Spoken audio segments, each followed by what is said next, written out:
तो चलिए देखते हैं क्या कहता है क्वेश्चन। संकुल K3CrC2O4 की थ्राइस में केंद्रीय धातु की ऑक्सीकरण अवस्था का मान है। तो इसकी ऑक्सीकरण अवस्था कैसे निकाली जाती है? K पर +1 आवेश होता है तो 3 K लगे हैं तो +3, Cr की ज्ञात करनी है तो x मान ली, C2O4 पे -2 होता है और 3 C2O4 हैं, ऑक्सीलेटो हैं, तो 1 पे -2 होता है तो 3 पे -6 हो जाएगा। 1 पे -2 तो 3 पे -6। पूरे पर कोई आवेश नहीं है, इस पूरे पर अगर आप आवेश देखेंगे तो शून्य आवेश है, तो x -3 बराबर 0, तो x बराबर +3। तो इस तरह से अपना आंसर आएगा ए आंसर जो है वो अपना यहां करेक्ट बैठने वाला है ए। चलिए आगे क्या कहता है। संकुल FeEn की थ्राइस Cl3 में केंद्रीय धातु की उपसहसंयोजन संख्या, उपसहसंयोजन संख्या क्या होती है? उपसहसंयोजक बंधों की संख्या, उपसहसंयोजक बंधों की संख्या, उपसहसंयोजक बंधों की संख्या। तो En जो है वो 2 बंध बनाता है, एक En 2 बंध बनाता है, तो जो 3 En है वो 6 बंध बना देंगे। एक En 2 बंध बनाता है तो 3 En जो है वो 6 बंध बना देंगे। तो इस तरह से जो उपसहसंयोजन संख्या है वो 6 आ जाएगी। क्यों आ जाएगी? क्योंकि En एथेन 1,2 डाइएमीन एक द्विदंतुक लिगैंड है, द्विदंतुर लिगैंड है। तो एक लिगैंड अगर 2 बंध बनाता है तो 3 लिगैंड जो हैं वो 6 बंध बना देंगे। चलिए क्या कहता है अगले क्वेश्चन में देखते हैं। निम्न में से द्विदंतुक लिगैंड या द्विदंतुर लिगैंड है, तो द्विदंतुर लिगैंडों के एग्जाम्पल अपने पढ़े थे, ethane 1,2 diamine, ethane 1,2 diamine, oxalato और ग्लाइसिनेटो, ये द्विदंतुक लिगैंडों के उदाहरण थे। एथेन 1,2 डाइएमीन, ऑक्जेलेटो, ग्लाइसिनेटो, और यहां ऑप्शन में मिल रहा है ऑक्जेलेटो। तो ऑक्जेलेटो जो है वो द्विदंतुक लिगैंड है, द्विदंतुर लिगैंड या द्विदंतुक लिगैंड एक ही बात है। तो यहां जो ऑप्शन बैठने वाला है अपना सेकंड ऑप्शन, बी ऑप्शन बैठने वाला है। चलिए आगे चलते हैं, क्या कहता है। उभय दंतुक लिगैंड, उभय दंतुर कह दो चाहे उभय दंतुर कह दो एक ही बात है। उभय दंतुर लिगैंड क्या होते हैं? वे लिगैंड जिनमें 2 दाता परमाणु होते हैं, वे लिगैंड जिनमें 2 दाता परमाणु होते हैं परंतु एक समय में एक ही दाता परमाणु जो है वो बंध बनाता है। तो उनमें थे कौन कौन से? एक तो Cn-, दूसरा SCn- और तीसरा NO2-। ये एग्जाम्पल्स जो हैं उभय दंतुक या उभय दंतुर लिगैंडों में हमने पढ़े थे। तो इसमें NO2- आपको ऑप्शन मिल रहा है, NO2- सी ऑप्शन आपका करेक्ट बैठने वाला है। चलिए क्या कहता है। निम्न में से प्रतिचुंबकीय संकुल है। अब देखो प्रतिचुंबकीय संकुल मैं आपको शॉर्ट में पहचानना सिखाता हूं, कैसे पहचानना है शॉर्ट में। निम्न में से प्रतिचुंबकीय संकुल है तो प्रबल क्षेत्र लिगैंड लगाओ, उसके साथ प्रबल क्षेत्र लिगैंड हो, प्रबल क्षेत्र लिगैंड हो और D6 विन्यास हो। प्रबल क्षेत्र लिगैंड में D6 विन्यास हो, क्योंकि जो D6 विन्यास होता है हम लोग बात करते हैं कि उनमें इलेक्ट्रॉनों के जोड़े बन जाते हैं इस तरह से ना। प्रबल लिगैंड जो होता है इलेक्ट्रॉनों के जोड़े बना देता है, तो सारे जोड़े बन जाएंगे, जोड़े बन जाएंगे तो प्रतिचुंबकीय हो जाएगा। या फिर D10 विन्यास हो, जैसे Zn+2, Zn+2 D10 प्रतिचुंबकीय है, या D0 हो जैसे Ti+4 प्रतिचुंबकीय है। तो ये तरीका रहता है। बाकी हमारे पास जो एग्जाम्पल दिए FeCO, FeCO, तो D6 विन्यास होना चाहिए और लिगैंड प्रबल क्षेत्र वाला होना चाहिए, तुरंत पता लग जाएगा, सारा सोचने की जरूरत नहीं है। और हमने जब CFT पढ़ी थी तो उसमें भी बात की थी हमने कि D6 में क्या होता है, सारे इलेक्ट्रॉन T2G में आएंगे, तो 1 2 3 4 5 6, तो इस तरह से T2G6 विन्यास हो जाता है ना। T2G6 Eg0 पढ़ा था हमने। तो ये सारे जोड़े बन गए, सारे जोड़े बन गए। तो D6 छांटना है प्रबल क्षेत्र वाला। तो इसमें तो है Fe+3, तो Fe+3 तो D5 हो गया, तो ये तो गलत, Fe+3 D5 हो गया, गलत है। CO+3 सही है, D6 है, CO+3 D6 है, लेकिन जल दुर्बल लिगैंड है तो ये भी नहीं हो सकता। FeNH3 6+3, तो Fe+3 तो वैसे D5 हो गया, तो ये तो होगा नहीं। CONH3 6+3, तो CO+3 D6 है और NH3 प्रबल लिगैंड है, तो D6 प्रबल क्षेत्र प्रतिचुंबकीय होता है, यानी डी ऑप्शन आपका करेक्ट ऑप्शन है। समझ गए? तुरंत पहचानने का तरीका है बच्चे, ये तुरंत देखना है तो ऐसे देखेंगे, ऑब्जेक्टिव में आएगा, तुरंत पहचानना है प्रतिचुंबकीय है, तो सिंपल सी बात है, D6 विन्यास देख लो, D6 विन्यास देख लो और प्रबल लिगैंड देख लो, बस आपका काम खत्म।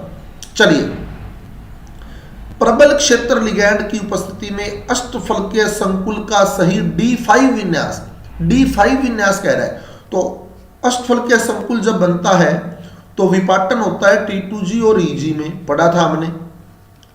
अष्टफलकीय संकुल जब बनता है विपाटन होता है T2G और EG में, और प्रबल क्षेत्र लिगैंड जो होते हैं वो निम्न चक्रण संकुल बनाते हैं। प्रबल क्षेत्र लिगैंड निम्न चक्रण संकुल बनाते हैं, यानी पहले इलेक्ट्रॉन नीचे ही भरे जाते हैं सारे, तो 5 इलेक्ट्रॉन भरने हैं, तो 1 2 3 4 5, तो T2G5 सारे इलेक्ट्रॉन T2G में आ गए, T2G5 EG0, ये विन्यास बना T2G5 EG0, यानी कि सी ऑप्शन आपका करेक्ट बैठने वाला है, सी ऑप्शन आपका करेक्ट बैठने वाला है, T2G5 EG0। प्रबल क्षेत्र D5 कह रहा है, प्रबल क्षेत्र D5 अष्टफलकीय संकुल, अष्टफलकीय संकुल है, प्रबल क्षेत्र D5 है, तो ऐसे केस में क्या होगा, प्रबल क्षेत्र क्या करते हैं, प्रबल क्षेत्र निम्न चक्रण संकुल बनाते हैं। निम्न चक्रण संकुल का मतलब है इलेक्ट्रॉन पहले नीचे ही भरे जाते हैं, तो पांचों के पांचों इलेक्ट्रॉन पहले नीचे भरने हैं, अपने को नीचे भरने हैं, तो सारे इलेक्ट्रॉन किसमें है, T2G में है, T2G में, तो T2G5 EG0 बनेगा, T2G5 EG0 बनेगा। समझ आ गई है बात? क्लियर? चलो चलो आगे, 50 क्वेश्चन हम लेकर आ रहे हैं, 50 क्वेश्चन इस पार्ट के अंदर। दुर्बल क्षेत्र लिगैंड, चलिए अब दुर्बल क्षेत्र लिगैंड आ गया। दुर्बल क्षेत्र लिगैंड के लिए क्रिस्टल क्षेत्र विपाटन ऊर्जा डेल्टा O तथा P के बीच क्या संबंध है, तो मैंने आपको बताया था दुर्बल क्षेत्र लिगैंड है, तो दुर्बल क्षेत्र लिगैंड जो होता है वो धीरे धीरे धीरे धीरे धीरे धीरे आता है।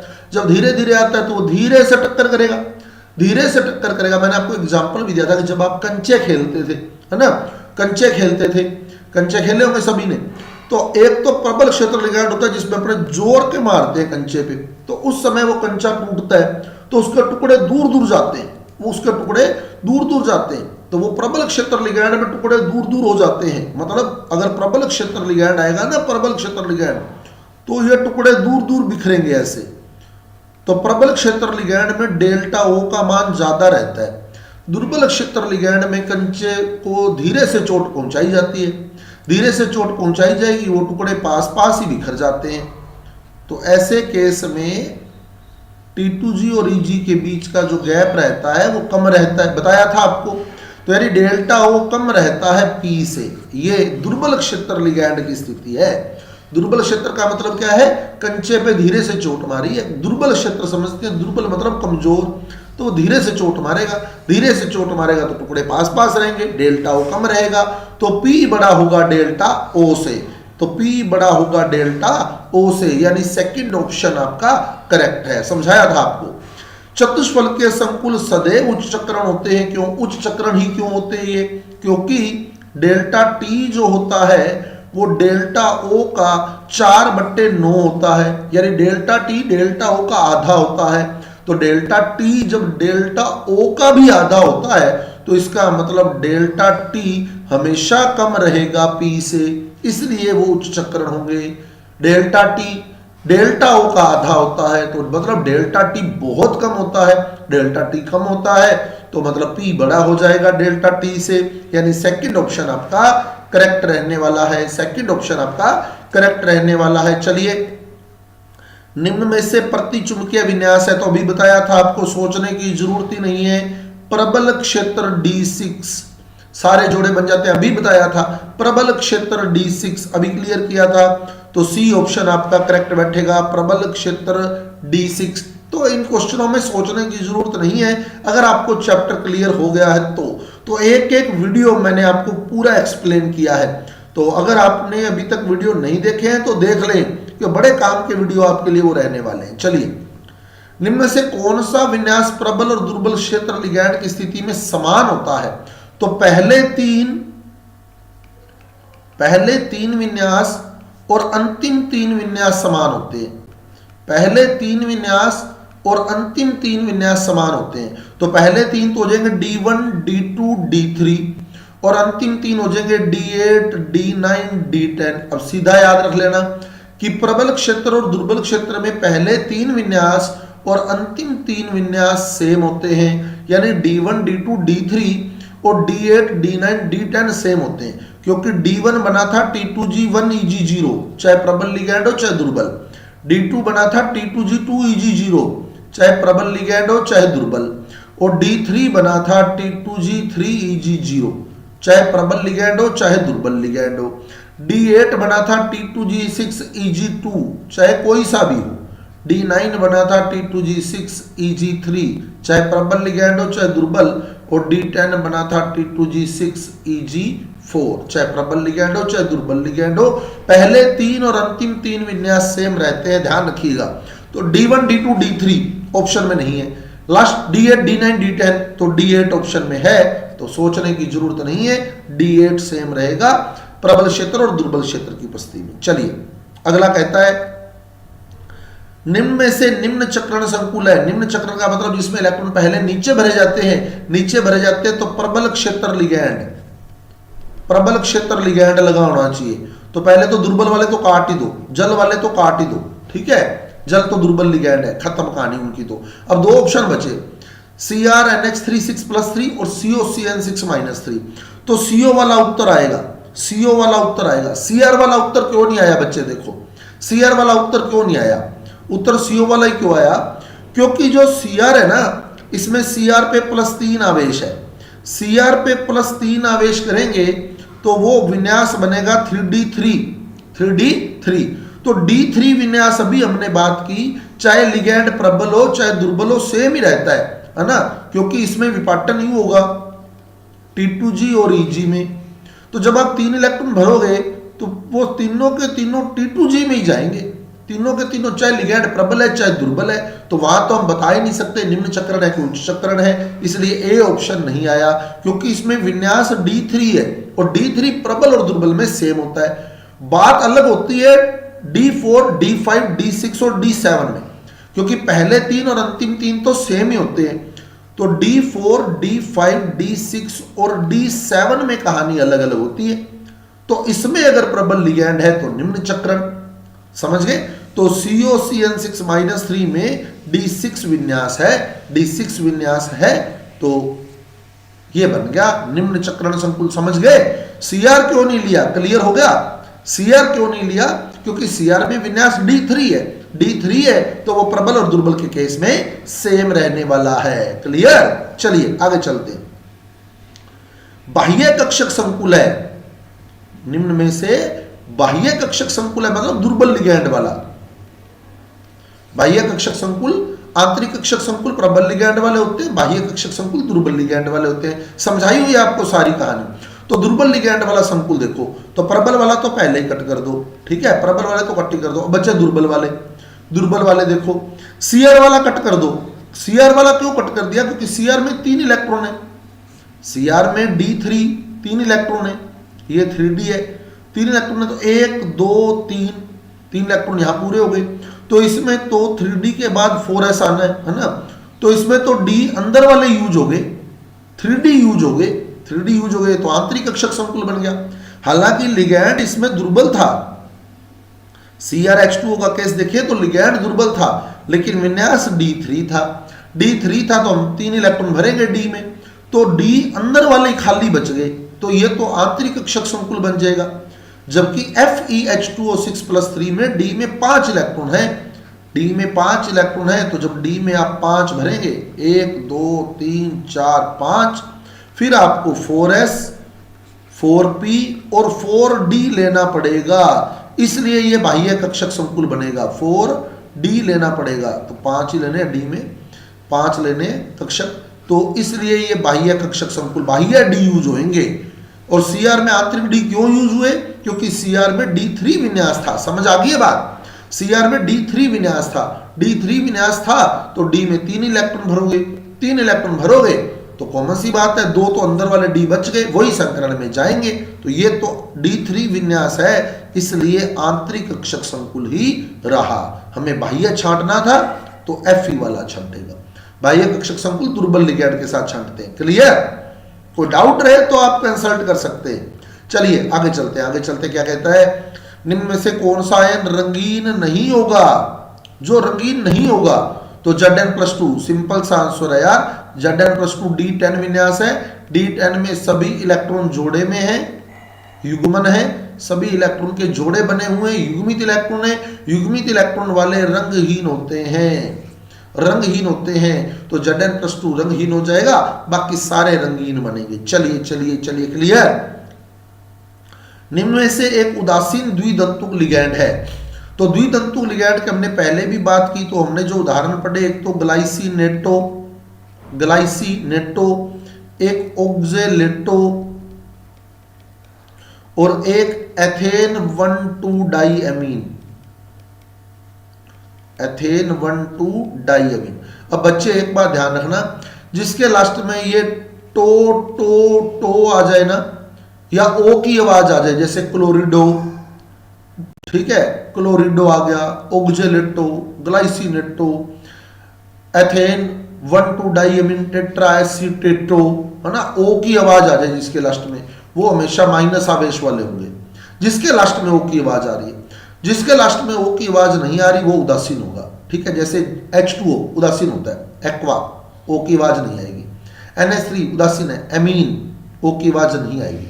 NO2 माइनस है तो नाइट्रो, ठीक है, CN माइनस है तो साइनाइडो या साइनो, माइनस वाला को लास्ट में ओ की आवाज आती है। जो उदासीन होते हैं उनके लास्ट में ओ की आवाज नहीं आती है। तो एथेन 1,2 डाइएमीन या एथिलीन डाइएमीन ये है, तो इसके लास्ट में ऑक्जेलेटो, ग्लाइसिनेटो, एथिलीन डाइएमीन टेट्राएसीटेट, 8 मतलब माइनस ही होता है। ठीक है, तो एथेन 1,2 डाइएमीन हमने फार्मूला भी पढ़ा था, यहां से भी देख सकते हो, फार्मूला पढ़ा हुआ है आपने, ये उदासीन है, इसके ऊपर कोई आवेश नहीं है।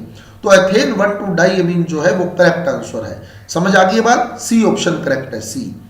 चलिए, संकुल K3FeCN6 का सही नाम है, K3FeCN6 का सही नाम है। तो K का आ गया पोटेशियम, K पोटेशियम, संख्या नहीं लिखते होते इसकी, पोटेशियम, ब्रैकेट में पीछे से आगे की ओर, 6 के लिए हेक्सा, C के लिए साइनो। अब Fe क्योंकि ब्रैकेट माइनस का है, कैसे पता लगा? क्योंकि K प्लस तो ब्रैकेट माइनस, ब्रैकेट माइनस है तो धातु के लास्ट में 8 लगेगा, यानी फेरेट। अब इसकी ऑक्सीकरण अवस्था लिखेंगे, वो थर्ड आएगी। तो पोटेशियम हेक्सासाइनोफेरेट थर्ड, ये बनेगा। तो पहला ऑप्शन कहता है ट्राई पोटेशियम, गलत। दूसरा ऑप्शन, पहला ऑप्शन कहता है ट्राई पोटेशियम, नहीं है, ट्राई पोटेशियम नहीं हो सकता, ट्राई नहीं आएगा, ओनली पोटेशियम आएगा, ट्राई नहीं आएगा वहां। ठीक है, फिर पहला ऑप्शन गलत हो गया। फिर हमारे को कहता है potassium hexacyano iron, second option में, सेकंड ऑप्शन में आयरन कहता है, आयरन नहीं हो सकता बच्चे, क्योंकि ब्रैकेट पर माइनस है, ब्रैकेट पर माइनस है तो धातु के लास्ट में 8 आएगा, फेरेट बनेगा, गलत। फिर कहता है ट्राई, फिर गलत। पोटेशियम हेक्सासाइनोफेरेट थर्ड, बिल्कुल सही, डी ऑप्शन करेक्ट है, डी ऑप्शन इसका करेक्ट है। क्लियर? चले आगे, चलिए। संकुल CONH3 तथा CONH3 BrSO4 द्वारा दर्शाई जाने वाली समावयवता, तो तुरंत उत्तर लग जाना चाहिए, आयनन समावयवता। कैसे?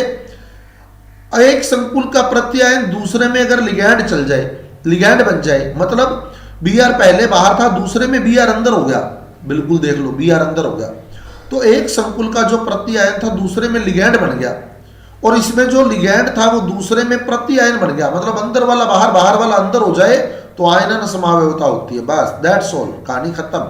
चलिए, संकुल CONH3 Br तथा CONH3 ONOSO4, यहाँ Br सॉरी, यहाँ SO4 ही लगा दें, ठीक है, SO4 ही आएगा यहाँ। संकुल CONH3 NO2SO4 तथा CONH3 ONOSO4 द्वारा दर्शाई जाने वाली समावयवता है। तो आप देखो, यहाँ NO2 लिखा है, यहाँ ONO लिखा है, तो ये उभय तंतुर लिगैंड है, और उभयदंतुर लिगैंड जो होते हैं वो बंधनीय समावयवता दर्शाते हैं, बंधनीय समावयवता। तो ए ऑप्शन करेक्ट आएगा, बंधनीय समावयवता। उभयदंतुर लिगैंडों की उपस्थिति में बंधनीय समावयवता होती है। क्लियर। चलिए अगला क्या कहता है, निम्न में से कौन सा संकुल ज्यामितीय समावयवता नहीं दर्शाता। तो पहले तो देखो सारे 4-4 लिगैंडों वाले दिए, मतलब वर्ग समतलीय दिए। तो वर्ग समतलीय में आपको बताया था MA4 नहीं दर्शाता, MA3B नहीं दर्शाता, MA2B2 दर्शाएगा, MA2BC दर्शाएगा, MABCD दर्शाएगा। समझाया था ये, ठीक है। अब आप चलो, पहला ऑप्शन MA2B2 को फॉलो कर रहा है। M यानी मेटल, A2 मतलब 2 लिगैंड एक जैसे, B2 मतलब 2 लिगैंड एक जैसे, तो इसमें यही लगा है। PT धातु हो गया, फिर 2 ligand NH3, 2 ligand Cl, MA2B2 ये तो शो करेगा।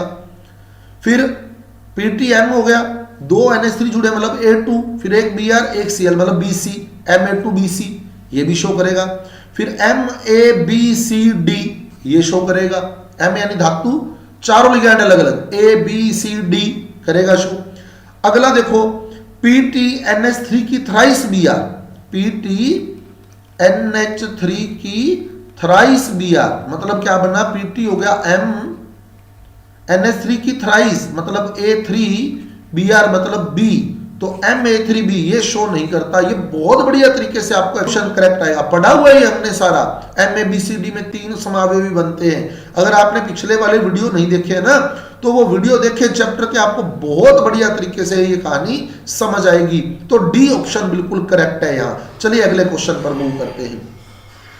वह संकुल जो फलक और रेखांशिक समावयवियों का निर्माण करता है। तो फलक और रेखांशिक समावयवी बनते हैं जब 6 लिगैंड जुड़े होते हैं, और सूत्र होता है MA3B3, मतलब धातु के साथ 3 लिगैंड एक जैसे और 3 लिगैंड एक जैसे हो। धातु के साथ 6 लिगैंड जुड़े हो, 3 एक जैसे, 3 एक जैसे हो। तो पहले में तो 6 जुड़े ही नहीं, चलो कहानी खत्म। दूसरे में 6 तो जुड़े हैं लेकिन 4 एक जैसे हैं और 2 एक जैसे हैं, इसकी भी कहानी खत्म।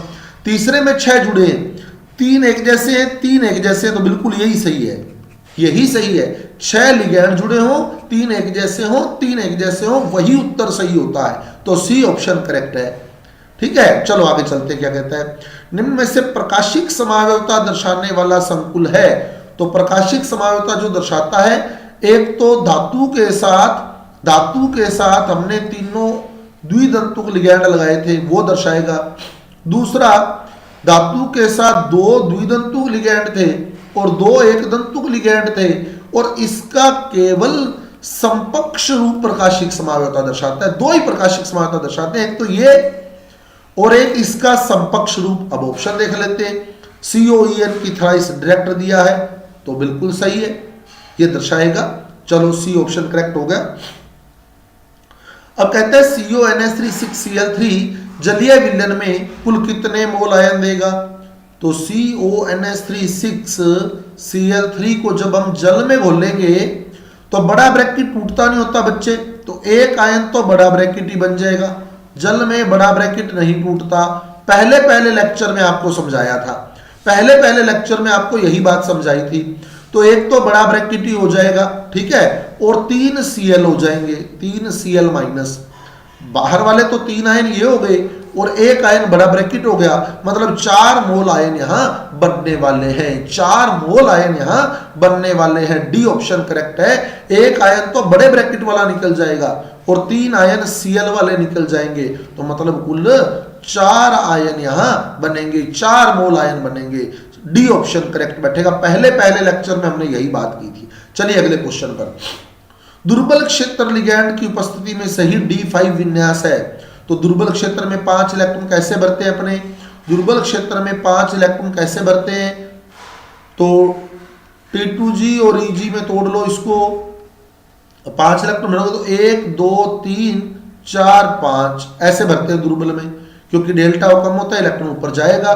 तो 3 इलेक्ट्रॉन T2G में आएंगे, T2G3, 2 इलेक्ट्रॉन EG में आएंगे, EG2, तो T2G3 EG2, मतलब ए ऑप्शन आपका करेक्ट है। T2G3 EG2 ए ऑप्शन आपका करेक्ट है, समझ गए। निम्न में से किलेट लिगैंड है, किलेट लिगैंड कौन से होते हैं, या तो वो द्विदंतुरो या फिर वो बहुदंतुर हो, वो किलेट वलय बनाते हैं, धातु को इलेक्ट्रॉन दान करके एक वलय बनाते हैं। द्विदंतुर या बहुदंतुर लिगैंड उत्तर आएगा।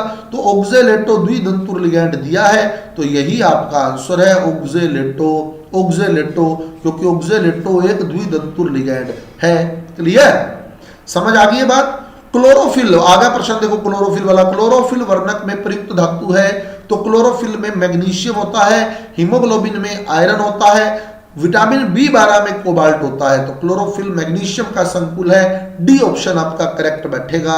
चलते हैं आगे, क्या कहता है।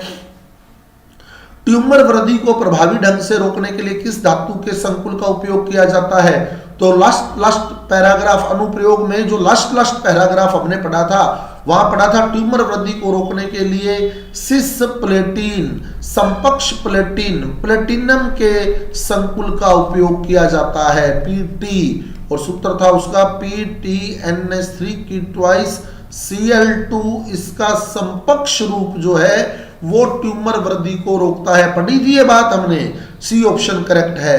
क्लियर, आगे बात समझ। तो ये एबेसिडे हो गए। चलते हैं अब रिक्त स्थान की ओर मूव करते हैं। तो सामने आपके रिक्त स्थान पड़े हैं, तो देखते हैं क्या कहता है इनमें। COEN की ट्वाइस Cl2 में केंद्रीय धातु की समन्वय या उपसंयोजन संख्या 6 है, क्योंकि 2 तो EN लगे हैं, एक EN 2 बंद बनाता है, तो 2 EN 4 बंद बना देंगे, 4 बंद बन जाएंगे। यहाँ Cl 1 बंद बनाता है, 2 Cl लगे हैं तो वो 2 बंद बना देंगे, 4 और 2 कुल 6 बंद बन जाएंगे, इसलिए उपसंयोजन संख्या 6 आएगी। उपसंयोजन संख्या कितनी आएगी? 6 आएगी। क्लियर, चलिए आगे देखते हैं।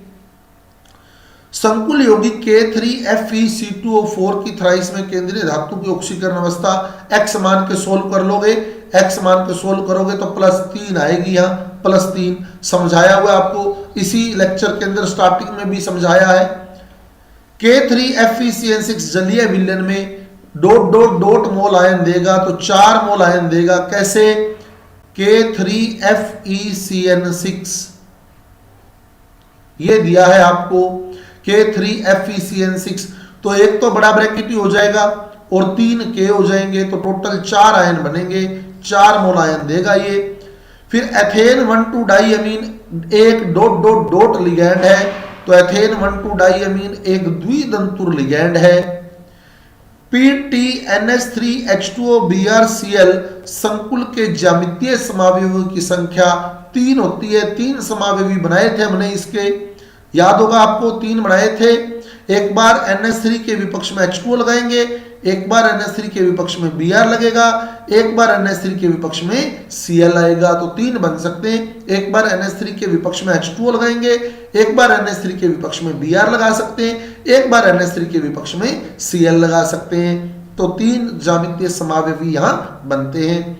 फिर कहते हैं एक संकुल का प्रत्यायन जब दूसरे संकुल में लिगैंड का कार्य करता है, मतलब एक संकुल में ब्रैकेट के बाहर था, दूसरे संकुल में ब्रैकेट के अंदर चला गया, तो आयनन रखना, एक संकुल का प्रत्यायन जब दूसरे संकुल में लिगैंड का काम करता है तो आयनन समावयवता उत्पन्न होती है। वे लिगैंड जिनमें 2 दाता परमाणु होते हैं परंतु एक समय में केवल एक ही लिगैंड धातु के साथ, एक ही, ऐसे लिखना है, परंतु एक समय में लिगैंड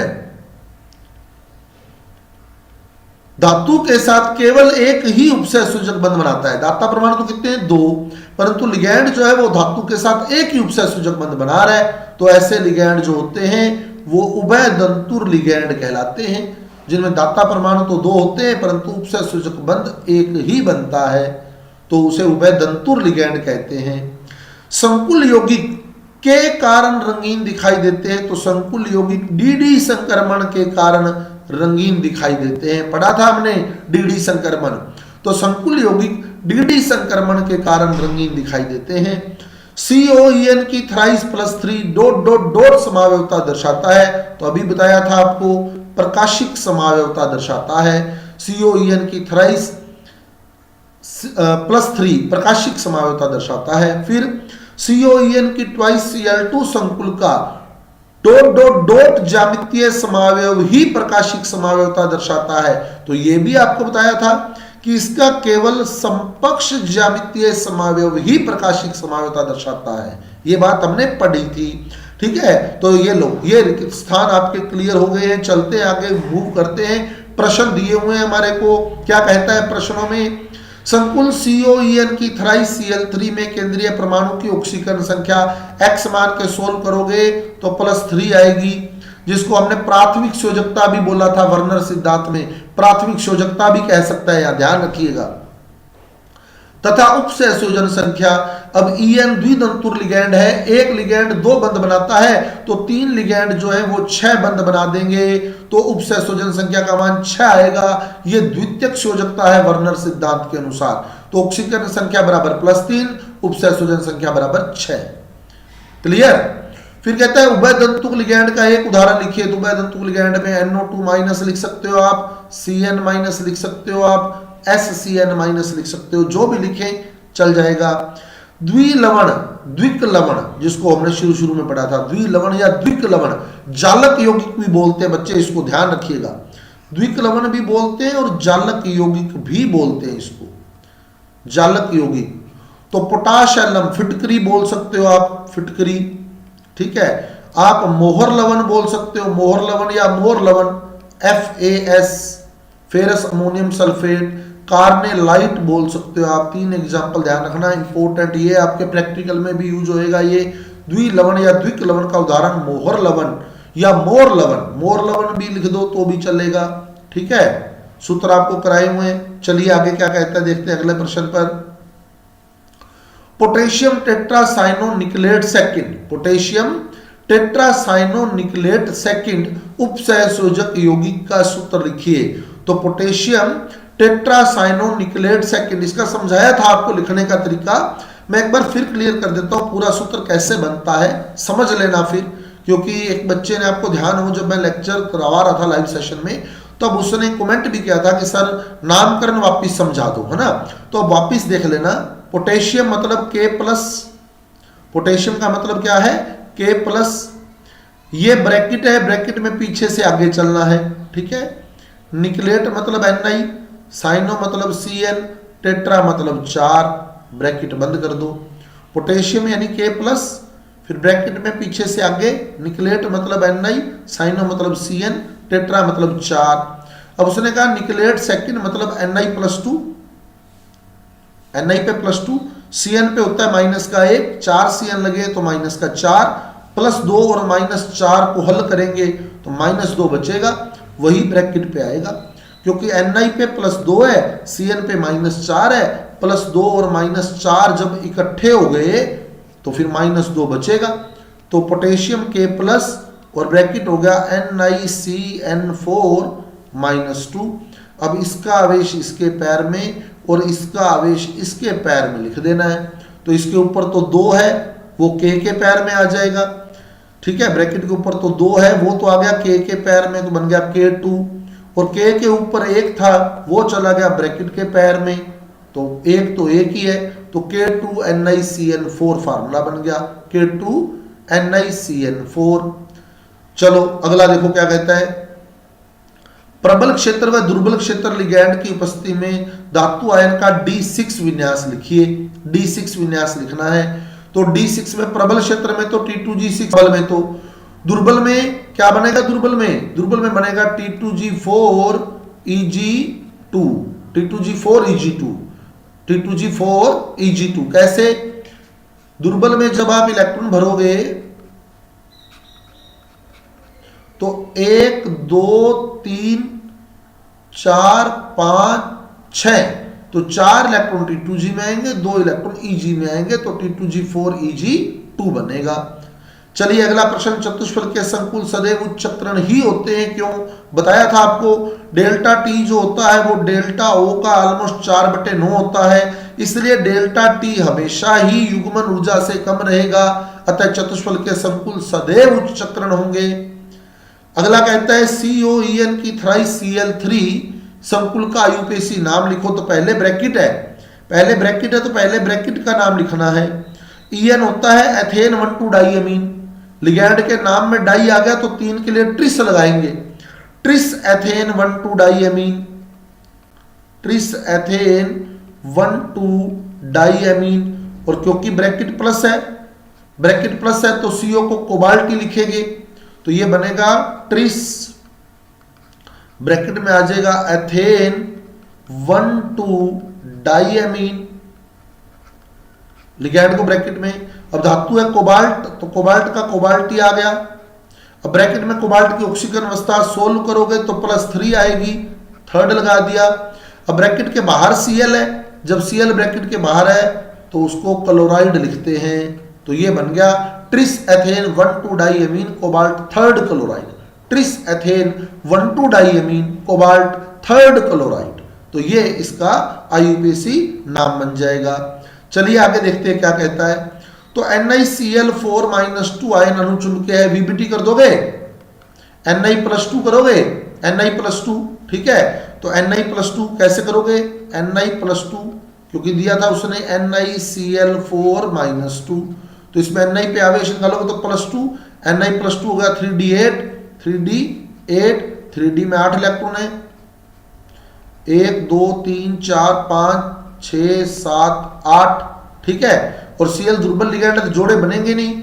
अब 4 लिगैंड है तो 4 अगले कक्षक ले लोगे, ये 3d है, फिर 4s ले लोगे, फिर 4p ले लोगे, तो संकरण बनेगा sp3, संकरण क्या बनेगा sp3, और इसमें 2 अयुग्मित इलेक्ट्रॉन बच गए, 2 अयुग्मित इलेक्ट्रॉन बच गए तो ये अणुचुंबकीय हो गया, क्योंकि 2 अयुग्मित इलेक्ट्रॉन पड़े हैं। सूत्र निकाल लगा दोगे, μ √ n+2, पूरा क्लियर करोगे, संरचना सब, ठीक है। तो 2 अयुग्मित इलेक्ट्रॉन है तो 2 2 + 2, n का मान 2, जितने अयुग्मित इलेक्ट्रॉन होते हैं तो 4 दूनी 8, √8 आ जाएगा, अणुचुंबकीय हो गया ये, क्योंकि इसमें दुर्बल लिगैंड है, दुर्बल लिगैंड है तो 2 अयुग्मित इलेक्ट्रॉन उपलब्ध है, 2 अयुग्मित इलेक्ट्रॉनों की उपस्थिति ही इसे अणुचुंबकीय बनाती है। वहीं NiCl4-2 देखें तो इसमें प्रबल लिगैंड है, प्रबल लिगैंड है तो इलेक्ट्रॉन के जोड़े बना दोगे, जोड़े बना दोगे तो कोई अयुग्मित इलेक्ट्रॉन नहीं बचेगा, ये प्रतिचुंबकीय हो जाएगा। VBT के आधार पर समझाना है, मैंने ये करवाया हुआ है, पूरा वीडियो इसी पे बना हुआ है अपना एक NiCl4-2 पे, वहां से देख सकते हैं। चलिए क्या कहता है, यौगिक CrH2O5Br तथा CrH2O5SO4Br कौन सी समानता दर्शाते, तो बताया था एक में जो बाहर है दूसरे में अंदर चला जाए, तो SO4 इसमें बाहर था, इसमें अंदर आ गया, एक में ब्रैकेट के बाहर था दूसरे में ब्रैकेट के अंदर आ गया, तो आयनन समावयवता दर्शाएंगे। कौन सी समावयवता, आयनन समावयवता। सहक्रियाशीलता आबंधन का चित्र, तो धातु कार्बोनिल के अंदर बहुत बढ़िया तरीके से आपको समझाया था कि धातु के पास खाली असंकृत कक्षक थे, खाली संकृत कक्षक थे, ये धातु के पास रिक्त संकृत कक्षक हैं, ठीक है, और भरे हुए असंकृत कक्षक थे, ये डी कक्षक होते हैं जो द्विडबलाकार आकृति लिए होते हैं, ये भरे हुए होते हैं, ये असंकृत कक्षक है, असंकृत डी कक्षक जिनमें इलेक्ट्रॉन उपलब्ध है। ऐसे ही लिगैंड के पास कार्बोनिल लिगैंड लेना है, लिगैंड के पास एक कक्षक तो ऐसा है जिसमें 2 इलेक्ट्रॉन उपलब्ध है, एकाकी युग्म उपलब्ध है, बाकी लिगैंड के पास भी खाली कक्षक उपलब्ध है, ठीक है, खाली कक्षक उपलब्ध है। ये या तो प्रतिबंधी होंगे या आबंधी होंगे, समझाया था ये। सबसे पहले क्या होगा, लिगैंड अपने भरे हुए कक्षकों के इलेक्ट्रॉन धातु को देगा, सिग्मा बंध बनाएगा, बहुत बढ़िया तरीके से आपको समझाया है, कलरफुल स्ट्रक्चर हमने इसकी बनाई थी।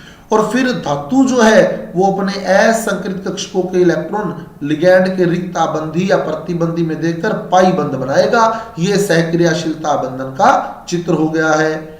ये समझाया हुआ आपको पीछे बहुत बढ़िया तरीके से, ठीक है, वो उसमें पूरी डिटेल में आप समझ सकते हैं। TiH2O6+2 संकुल बैंगनी रंग की व्याख्या कर दोगे, डीडी संक्रमण वाली व्याख्या पूरी आपको क्लियर की हुई है। डीडी संक्रमण के कारण ये रंगीन दिखाई देगा। विलगित अवस्था में 3D1 विन्यास है, जब इस पे दृश्य प्रकाश गिराया तो इसने उसमें से 498 नैनोमीटर का अवशोषण कर लिया और इलेक्ट्रॉन T2G वाला Eg में चला गया, ठीक है, इसी को डीडी संक्रमण बोला था। फिर जब ये वापिस सामान्य अवस्था में आता है तो हरे के पूरक बैंगनी का उत्सर्जन करता है, तो ये भी पूरा एक्सप्लेन किया हुआ है हमने। तो COEN की ट्वाइस Cl2 के ज्यामितीय समावयवी मतलब समपक्ष विपक्ष बनाने, समपक्ष विपक्ष समावयव बनाने हैं, COEN की ट्वाइस Cl2, COEN की ट्वाइस Cl2 के समपक्ष विपक्ष समावयव तैयार करने हैं। कर दोगे? COEN की ट्वाइस Cl2, COEN की ट्वाइस Cl2 कैसे करेंगे? CO बीचों बीच आएगा, EN द्वितंतुक लिगैंड है, दो बंध बनाना। मैं अभी क्लियर कर देता हूं, दो बंध बनाओगे वहां EN के, ठीक है। अभी आपको क्लियर कर देता हूं कि कैसे करेंगे। तो CO बीचों बीच आएगा, EN द्वितंतुक लिगैंड है, वहां दो बंध बनाओगे। अभी आपको क्लियर कर देता हूं, जस्ट एक मिनट। COEN की ट्वाइस Cl2, ये सूत्र है हमारे पास, COEN की ट्वाइस Cl2। तो COEN की ट्वाइस Cl2 सूत्र लिखते हैं अपने, जस्ट ए मिनट, एक मिनट इसको इरेज कर दूं मैं। तो COEN की ट्वाइस Cl2, ये फार्मूला दिया है, इसके समपक्ष विपक्ष बनाने हैं। तो बीचों बीच CO लगाओगे। अब EN जो है वो द्वितंतुक लिगैंड है, पहले तो दोनों Cl एक साइड लगा लो, ये बन गया समपक्ष।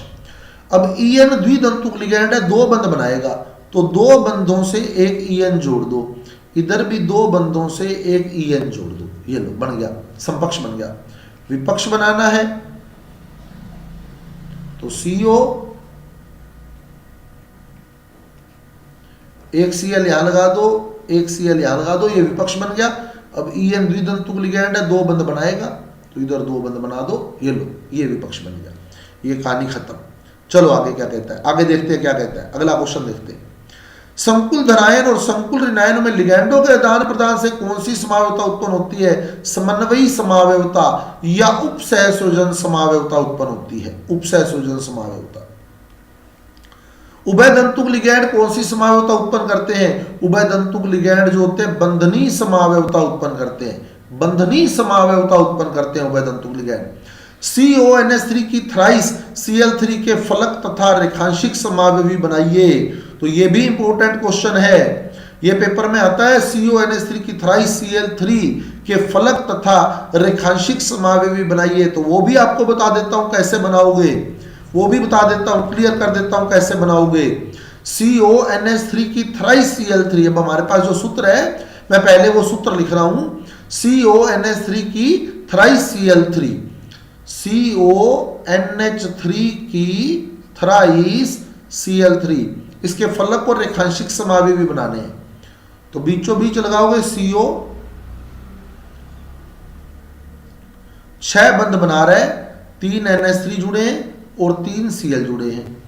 तो एक NH3, दूसरा NH3, तीसरा NH3, कंटिन्यू रख देना तीनों NH3, कंटिन्यू लगातार 1 2 3 लगातार आने देना, तो फिर फलक बन जाएगा, क्योंकि तीनों NH3 एक ही फलक पर आ गए। देखो ठीक है, ऐसे ही Cl Cl Cl कंटिन्यू लिख देना, तो ये भी फलक है, क्योंकि इस तीनों Cl एक ही फलक पर आ गए।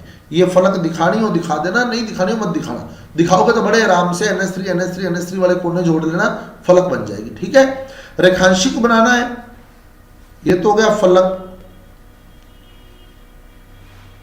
अगर रेखांशिक बनाना है तो कैसे बनाओगे बच्चे? देखो NH3 NH3, फिर ये छोड़ देना, यहां लगा देना NH3। ठीक है, रेखांश चाहे ये छोड़ के यहां लगा देना NH3 तो भी बन जाएगा। मतलब एक गैप दे देना बीच में, समझ आ गई बात? एक गैप दे देना बीच में, रेखांशिक में आ जाएगा। एक गैप दे दोगे तो रेखांशिक में आ जाएगा वो। क्लियर? वो एक गैप देना है आपने NH3 का। तो क्या किया हमने? 3 NH3 अगर कंटिन्यू कर दोगे तो फलक बन जाएगा, कंटिन्यू नहीं करके एक का गैप दे दोगे तो रेखांशिक बन जाएगा। अभी क्लियर कर लेते हैं। तो मैंने क्या किया, 2 NH3 कंटिन्यू लगाए, फिर एक गैप देकर लगा दिया। क्लियर है? एक स्थिति छोड़कर लगा देना है, तो वो रेखांशिक की श्रेणी में आ जाता है। अब बाकी जो जगह बच गई वहां Cl Cl Cl लगा दोगे, तो जो जगह बची हुई है, क्योंकि सूत्र क्या है? सूत्र है CONH3 की थ्राइस Cl3। इंपॉर्टेंट क्वेश्चन है ये, सूत्र है CONH3 की थ्राइस Cl3। तो बाकी जो जगह बच गई वहां Cl Cl Cl लगा दिया, ये लो ये रेखांशिक बन गया। समझ आ गई है बात? ये रेखांशिक बन गया है। तो ये फलक था, इसमें तीनों सेम लिगैंड सेम फलक पर हैं, ये रेखांशिक है जिसमें सेम लिगैंड अलग अलग फलक पर है। तो CONH3 की थ्राइस Cl3 के फलक तथा रेखांशिक ज्यामितीय समावयव बनाइए। तो ये लो स्टूडेंट, ये आज के 50 क्वेश्चन, इंपॉर्टेंट 50 क्वेश्चन मैंने आपके बीच रख दिए हैं। हर क्वेश्चन एक्सप्लेन कर दिया है। जो थोड़े बड़े थे उसका वीडियो देख ले, रिकॉर्डेड वीडियो आपको अवेलेबल मिल जाएगा हमारे यूट्यूब चैनल पर।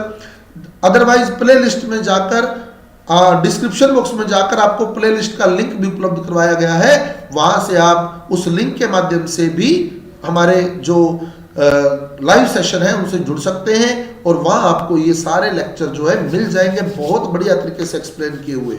ठीक है स्टूडेंट्स, उम्मीद करता हूं आपको हमारी महामैराथन सीरीज जो है आपके लिए बेनिफिशियल लग रही होगी। यदि ऐसा है तो इस वीडियो को ज्यादा से ज्यादा शेयर कर दें, अपने सभी साथियों तक, सभी नॉन पर्सन तक पहुंचा दें, ताकि सभी साथी हमारे YouTube चैनल का हिस्सा बन सके और आने वाली जो बोर्ड परीक्षा है, CUT परीक्षा है, ये भी बता दूं आपको, CUET में भी ये प्रश्न महत्वपूर्ण होने वाले हैं, उन सभी में अपनी सफलता सुनिश्चित कर सके। तो मिलते हैं अगले वीडियो में, तब तक के लिए अलविदा। जय हिंद, जय भारत, धन्यवाद।